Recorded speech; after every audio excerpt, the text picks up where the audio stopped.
Only see green from them purple eyes. They eyes high, they eyes high. My eyes wide shut to all the lies. These industry niggas, they always been fishy. Welcome back to Love Perspective with Jasmine.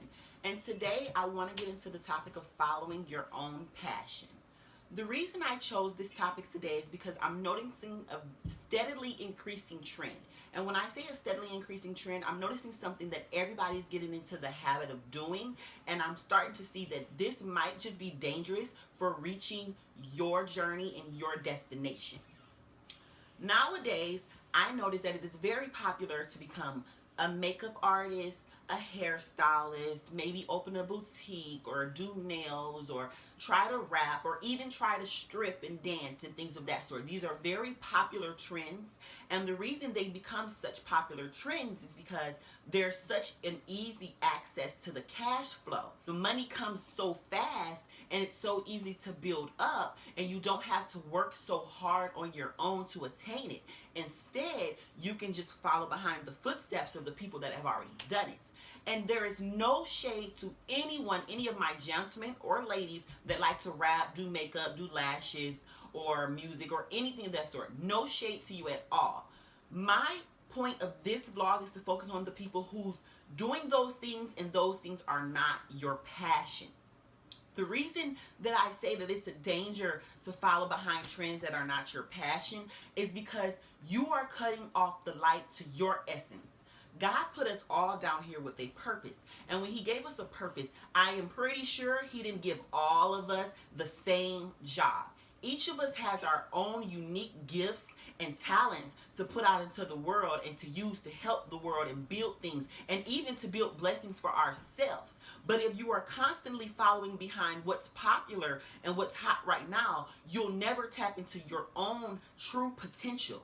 Following behind people has become such a heavy epidemic because we're following each other on Instagram. We're following each other on Twitter. We're following each other on Facebook. We're following each other on Snapchat. We're pretty much following each other everywhere. And now it's even to the point where we're even following one another's dreams. We look at what other people are accomplishing and we immediately want to jump on the bandwagon because we don't have the endurance, or we don't have the desire to follow our own path. So we rather do what looks easy.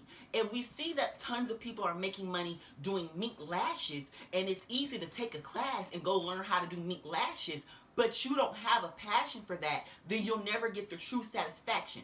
Granted, you may get the fast money, and if you have a lot of followers on your following social media, then you may get the fast clientele.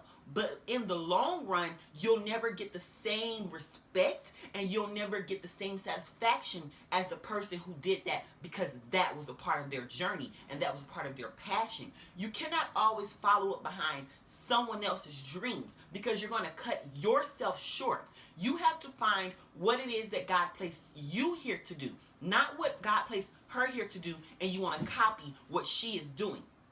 I understand. Following your dreams and manifesting your dreams, it takes a lot of hard work.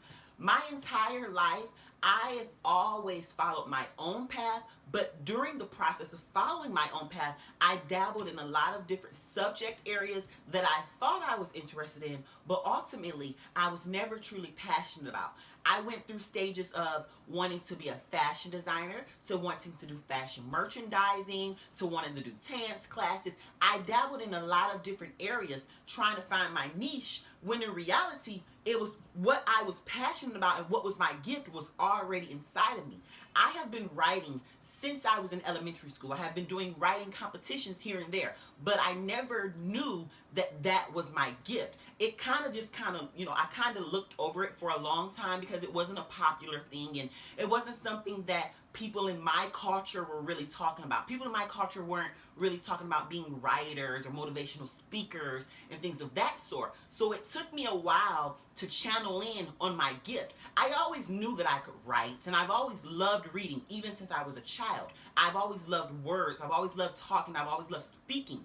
but I still got distracted along the way. And the things I got distracted by are also the things that inspire me right now that I am trying to find my passion and follow my dreams.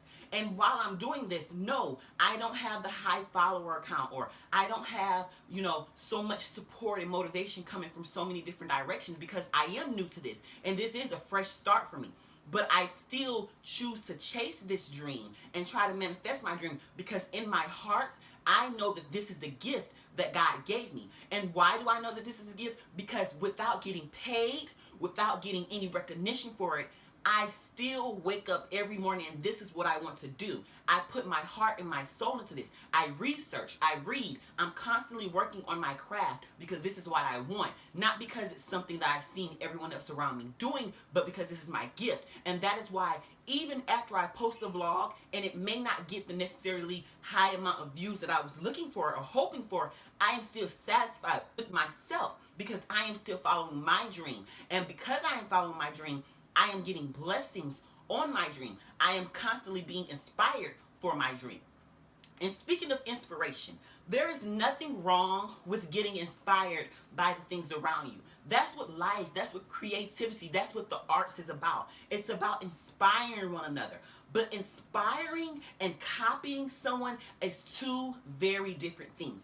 You may be inspired by someone, something that someone is doing, but when you get to the point where you want to copy and replicate what they're doing because you want the blessings that you see that they have, now you have a problem.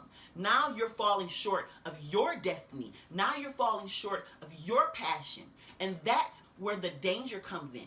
You don't want to wake up 55 years old and find that you've been doing hair all these years and you hate it. Yes, you may have made money off of it. And yes, you may have got a house and a car off it. But just imagine how much more you probably would have got if you would have done your own thing. If you wouldn't have rushed into a popping trend and followed behind what you saw everyone else doing. If you would have followed your own dreams and your own goals and done the things that truly set your heart on fire, imagine how much more abundant your blessings would have been. Imagine the success rate you would experience, and imagine the peace and the happiness and the joy that you will feel, the contentness you will feel, because yes, you have got blessed and you have been successful off this, but ultimately you are happy with what you do. You are proud of what you do. You believe in what you do. And because you are, everyone else around you, though they may not have believed in you at first, they have no choice but to believe in you now. So I make this blog to encourage you and to tell you, ladies and gentlemen, I know it's hard to follow your own path. It's hard to travel down the road less traveled. It's so much easier to just follow a trend. It's so much easier to just bandwagon. It's so much easier to do what you see everyone else doing. And ultimately, it does look like it brings success at a much faster rate. But people have to stop looking so short term and so short-sighted. You have to look to the future. 10 years from now, will you still be satisfied with what you're doing? Will you still be happy with what you're doing? And will you still be putting out the same product with what you're doing if it's not something that you actually wanted to do, but you did it because it brought you fast money, attention, and fame? Don't sell yourself short by trying to be somebody else. Be yourself. No one else can do you like you can do you. So the most important thing that you can do with your life is be an original version of yourself. Dig within yourself and find what it is that you really want to do. Not what you saw the girl on Instagram and Twitter doing, but what you want to do. What sets your soul on fire? What gets you going? If you had to do the things that you are getting paid for right now for free for the rest of your life, would you do it? If your answer to that question is no, then that may not be your passion. Chase your dreams. Be yourself. You don't have to be, look, or do what you see everyone else doing, because everything that everyone else is doing is not for you. Your journey is your own, and every choice you make today is either going to distract you or either put you on the right path to getting where it is that you are meant to be in life. If you choose the road that was not your own and that was someone else, you will never see the glory of the road. I've been ready for this. Your own path. Do your own thing and follow your own dreams. Because yes, it takes a little bit more time to get the wheels rolling and get the success to coming in, but in the end, it will mean so much more to you than if you follow her or his dreams. You cannot live off something that was meant for someone else. And if the dream you're chasing and the thing you're passionate about is something that popular, then do not let anything distract or deter you. Don't let the multiple of people that's doing the same thing as you stop you. Because if that's truly your gift and that's truly a part of your journey and that's truly your purpose on this earth, then you will still be blessed and you will still succeed in it. But if you are just doing it because it's something that everyone else is doing, you will fall short. And in the end, you will be the one that is not satisfied. Thank you for watching The Love Perspective. Like, subscribe, and share. Thank you. Take off the coins. Still stinging from tears that try to seal. I'm ready for earth, ready for real. Solipsistic admitted, I see you there. So it seems, so you seem. I can't tell if your image is just a flare. In my dreams, hoping I could touch what I